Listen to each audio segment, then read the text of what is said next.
If I'm not sure why people have these certain opinions and why they have these certain feelings, and I have trouble reading body language and controlling my emotions and getting started on tasks that she wants me to do and following through and suddenly shifting gears when she wants me to stop what I'm doing over here and tend to something over here, and she asks me to do certain things and I forget, I have a lot of anxiety. Chronic low-grade anxiety running all the time, probably from childhood. And since it's gone on for so long, you don't have anything to contrast it with. So if you've been chronic low-grade anxiety since age 4, and now you're 44, you wouldn't know whether you have it or not, because it's like, it's like somebody who's been depressed for 30 years and you ask them if they're depressed. I don't know, this is just the way I've always been. I just thought this was normal. So with these 4 things now, mind blindness, emotions blindness, executive function, and anxiety, I would have a lot of unpredictability in my life. A lot. So what do you do if you have a bunch of unpredictability? You try to create as much predictability as possible. How do you do that? Probably have a routine that you really are fond of. Probably crave routines, quite honestly. You love structure.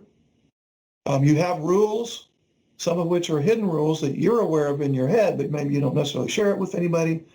You're going to hate change, especially surprise change, especially surprise change that involves her being upset, and now you got to stop what you're doing and tend to her temper tantrum. Okay? So it's the typical guy with ASD level 1 is dodging paintballs all day. So it's no surprise why he would do some version of a shutdown or meltdown, which is not, he's purposely not trying to avoid the conversation. It's just he's short-circuited. If, for example, she's upset with you and she's trying to talk with you, and now your anxiety comes up and you're trying to hang in there for the conversation, you're only going to be able to listen to maybe 80% of what she is saying. And of that 80%, you're probably only going to understand 60% of that. And of that 60%, you're probably only going to retain 40%.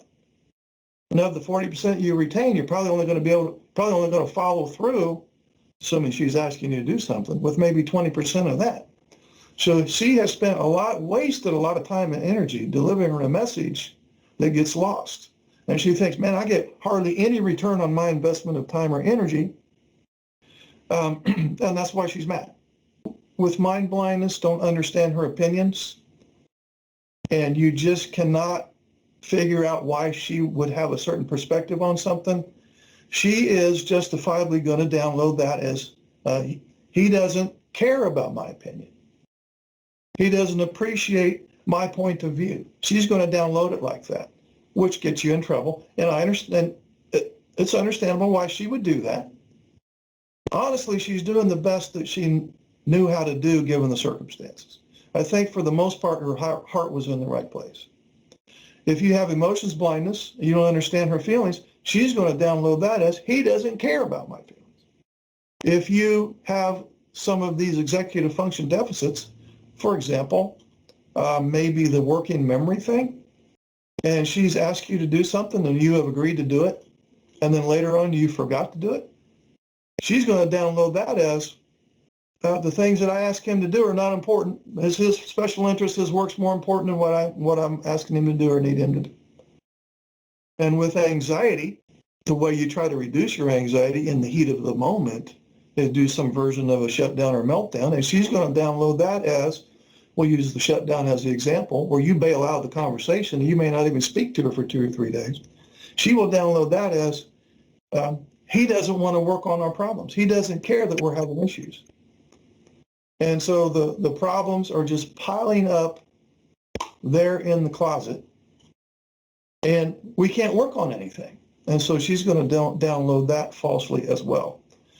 And I'm not chastising her. She doesn't know what the hell's going on.